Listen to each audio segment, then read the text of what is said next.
If you remember when Bibles were like this in homes and in churches, every church had a Bible like this. Every Christian family had a Bible like this, and they put their family genealogy, the weddings, baptisms and burials. It was all put inside the Bible, and you passed it down generation to generation. This particular Bible was published in 1905. Now, the reason I brought it out is that I want to show a map that's in this Bible. Now, mind you, the Scofield Bible was not published until 1913. Right. And I have in my office an original 1913 Scofield, which was the introduction of the Zionist Masonic heresies about a future state of Israel and separating the church from Israel and all that rapture stuff. That's where it came from. It was a Masonic Zionist heresy that was introduced into the American churches in 1913. This is a 1905 Bible. Pre-Scofield. Pre-Scofield, with no Scofield notes in it. So, you open it up, and this is on page 13. I mean, this thing's big. I want to show you. Here is a map of the Holy Land. And it says, what? Oh, Palestine of the Holy Land. They misspelled Israel. No. Palestine. Palestine. Huh. And all these Christian Zionists that tell me, Rick, there's never been a Palestine. All right, so here's a still. There it is. Let's zoom in and show you here. Yeah. So, yeah, you hear these people like John Hagee, there's never been a Palestine.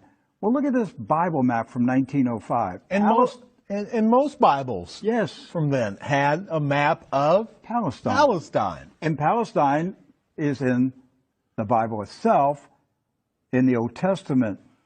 So we're showing you this just because I'm trying to break through the propaganda, the confusion, the lies that the Zionists have implanted in millions of minds of Christians in America, and told them there's never been a place called Palestine. But I have a map, Rick. Right there it is. So, with that in mind, do you know who lived in Palestine? Palestinians? Palestinians. I got that one right. Palestinians. And Palestinians were Jewish, Christian, and Muslim. Right. They weren't a particular faith. They were citizens of a particular country. Palestine. They were all Palestinians. Yes. Jesus was a Palestinian. Look at this. Okay? So Israel has never meant a political country. It's always meant the people of God. Yes. The called out ecclesia, the people of God. That's what Israel means. It's not a political country. With that in mind, we're going to show you some of the scenes of the violence that's taking place in Palestine this week, because here's what's happened.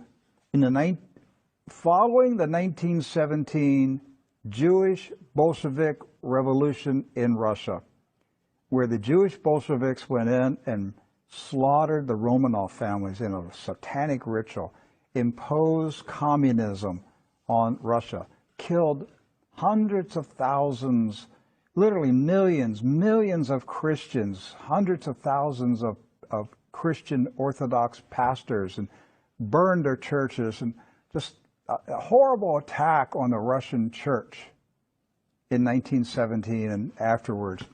Then they began to infiltrate Palestine in the 1920s and the 30s.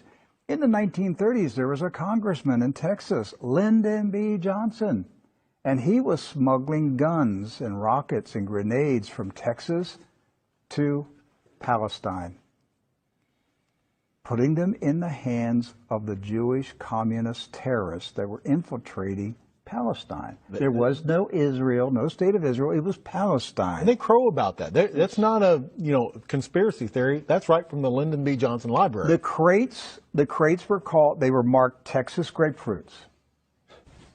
The grenades, they were shipped as Texas grapefruits. The same grapefruits that blew up the King David Hotel. Right. So the 1920s, the 30s, and into the 40s, the European Ashkenazis invaded Palestine, infiltrated. The Arabs, Christian, Muslim, and Jewish, all Palestinians, were alarmed by the arrival of the communist Ashkenazis from Europe. The so-called Jewish settlers were killing. They killed the Jewish residents of Palestine. Yes. You understand that? They killed the Jews who lived in Palestine. They killed Christians. They killed Muslims. They finally got enough critical mass that they had enough numbers that they took over Palestine and declared their independence in 1948. And Harry S. Truman, a 33rd degree Freemason, quickly recognized this new country as a real country. And that's how we got to 1948 and the State of Israel. There's never been peace in the Middle East since that day. That day is marked by all Palestinians as a day of disaster. Napka. A day of disaster. The disaster continues to this day. The Ashkenazis invaders continue to take the land, the homes of the Palestinians who have resisted, refused to leave their houses, refused to leave their farms. It's not about Palestinians trying to chase out Jews. It's Jews who are trying to chase out Palestinians. And to this day, since 1948, they're still fighting them, trying to make them leave. Right. And these Palestinians have been